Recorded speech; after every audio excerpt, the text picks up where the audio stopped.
የሰው ልጅ በዚህ ምድር ላይ ሲኖር ሁል ጊዜ ያለሱ ፈተና ያለበት ሰው ያለ አይመስለውም። ብቻውን የሚፈተን ይመስለዋል፣ የሚያልፍም አይመስልም። ደግሞ የሚያስደንቀው ትናንት ብዙ ነገር አሳልፎልን ዛሬ ደግሞ ሌላ ችግር ሲመጣ የትናንትናው የማያልፍ መስሎን እንዳለፈ ረስተን የዛሬውም የማያልፍ ይመስልናል። አሁን ይሄ ገብቷችኋል እያስባለሁ። ትናንትም የማያልፍ ነበር የመሰለ አለፈ፣ ዛሬም የማያልፍ ይመስላል ያልፋል። ስለዚህ እግዚአብሔር ትዕግስት ብቻ ነው የሚፈልገው። ሰውንም መታገስ ያስፈልጋል። ሰውን መታገስ ማለት ምን ማለት ነው? እስኪስተካከል መታገስ ማለት ነው። እስኪስተካከል ድረስ መቆየት እንጂ አናጺ እግዚአብሔር አናጺና ጠቢብ ሰው ማለት አንድ ነው። ልንገራችሁ፣ ጥበበኛ ሰው አናጺው ቤት ይሰራል። ቤት ሲሰራ የሚሰራበት እንጨት በሙሉ ጠማማ ቢሆን ምን ያደርጋል? እያወጣ ይጥለዋል። አይደለም እንዴ? አይጥለውም።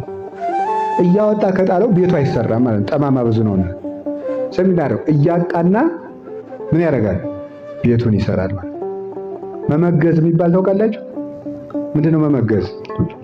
ካበጠው ላይ ይከረክረውና ወይም ደግሞ ከዚህ ከጎበጠው ላይ ይከረክርና ፍላጭ እንጨት ሲያስገባበት ይቃናል። እዚያ በኋላ ተቃንቶ ድምድም ላይ ይወጣል ማለት ነው። ቤት እየተቃና እንጂ ርቱ እንጨት ተገኝቶ ቤት ተሰርቶ አልቆ አያውቅም። ሰውም ቢሆን እየተቃና ነው እንጂ ከአንዱ ሰው ላይ አንድ ችግር ስናገኝ ከዚያ ስንሸሽ፣ ከአንድ ሰው ጋር አንድ ነገር ሲያደርግ ከዚያ ስንሸሽ፣ አንዱ ሆዳም ሆኖ እናገኘዋለን፣ አንዱ ሌባ ሆኖ እናገኘዋለን፣ አንዱ ምቀኛ ሆኖ እናገኘዋለን፣ አንዱ ነገር ሰሪው እናገኘዋለን፣ አንዱ ለፍላፊ እናደርገዋለን ብሎ እናገኘዋለን። ችግር ባገኘን ቁጥር ከሰው ተለይተን አንዘልቀውም። ሰዎችን እያስተካከልን መያዝ ነው። እግዚአብሔር እያስተካከለን የሚይዘን። ሁልጊዜ የሚደንቀኝ እኔ የዘካርያስ ታሪክ ነው። ዘካርያስ በሽምግልና ዘመን ልጅ ትወልዳለህ ተባለ። ምንድን ነው ያለው? እንዴት ሆኗል? የሕግ መምህር ነው። ጽድቅ ለሰው ሲያስተምሯት ቀላል ናት ሲሰሯት እንጂ።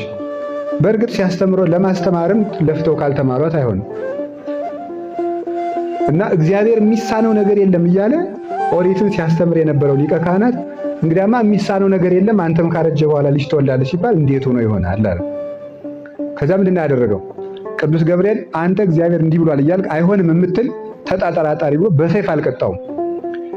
እዚች ምላሱ አካባቢ ዘካርያስን እንጨት አድርጋችሁ በሉ፣ ጸጋውን ቤት አድርጋችሁ ሰዱ፣ ቅዱስ ገብርኤልን ሐናጺ አድርጋችሁ ሰዱት።